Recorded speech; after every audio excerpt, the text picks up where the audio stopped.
welcome to Chinese 176. Today I'm going to convince you why is Chinese cinema a class that worth to take. Many people who are interested in this class may be already speaking Chinese, or they are just interested into Chinese culture. I have to admit that as a native Chinese speaker, I was not even close to acknowledge all the Chinese cultures because of that abundant history throughout 5,000 years. But however, Chinese cinema wasn't gaining a global influences since the limitation of Chinese as a language and the massive Chinese population.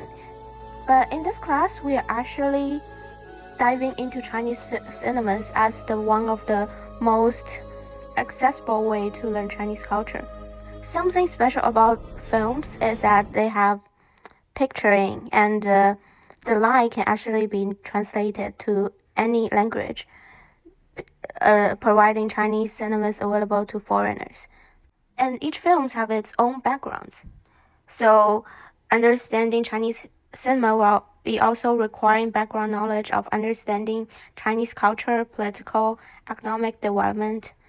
There are four major themes throughout the quarter, and part one is about national identity, which we will be watching the film Hero directed by Yimou Chang, Spring in a Small Town directed by Fei Mu, Two Sisters directed by Xie Jing, and they are all stories which characters struggle within the political environment that is especially related to Chinese nationality. For part two, we get to introduce with the relationship between people in Chinese culture.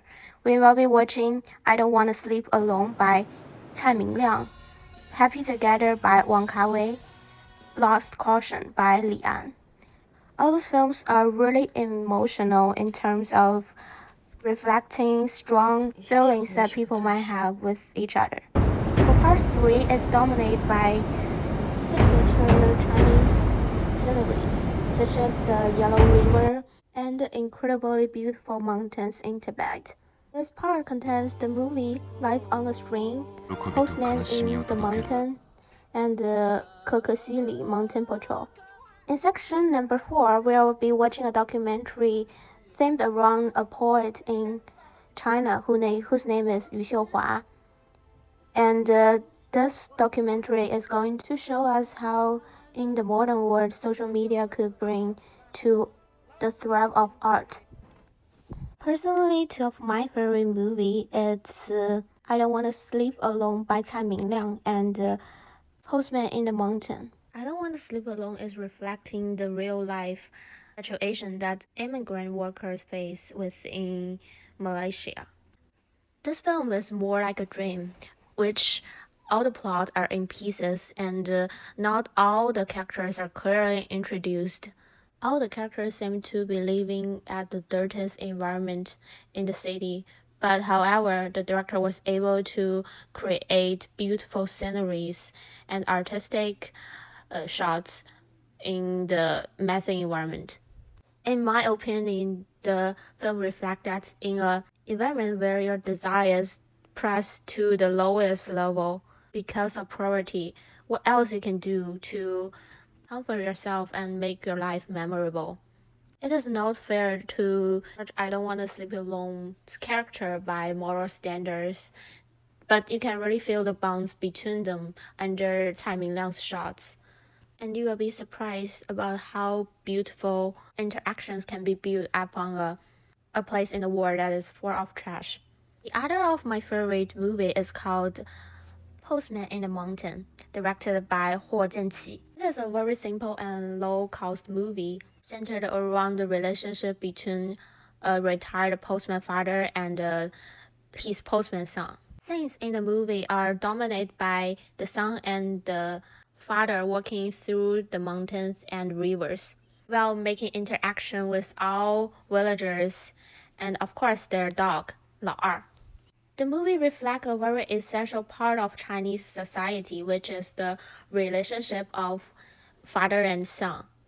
Because Chinese culture is always very implicit about expressing love between family members. And traditional Chinese society, father always seemed to play the role of busy to earn the living for family, and there's nearly any interaction between father and son.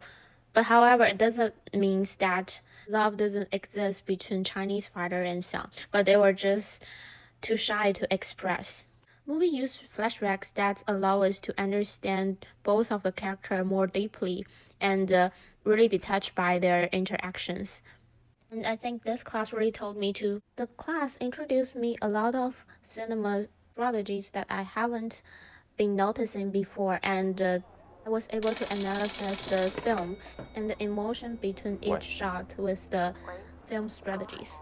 To understand what the director means behind the things make me better understand the theme and the characters in the movie. Of course, the last thing worth to mention is Professor Xu. I've been taking Chinese 82, which is same around Chinese literature with Professor Xu, and the second year I followed him with his Chinese cinema class. He is one of the best professor in UCSB for delivering lectures. His lecture is actually engaging, and he focuses on exchange of ideas between students.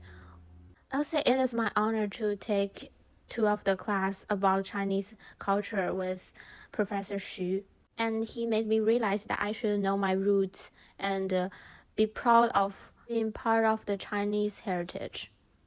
And this is my video. Thank you for watching. I really hope to see you in Chinese 176 and really hope you can enjoy the class.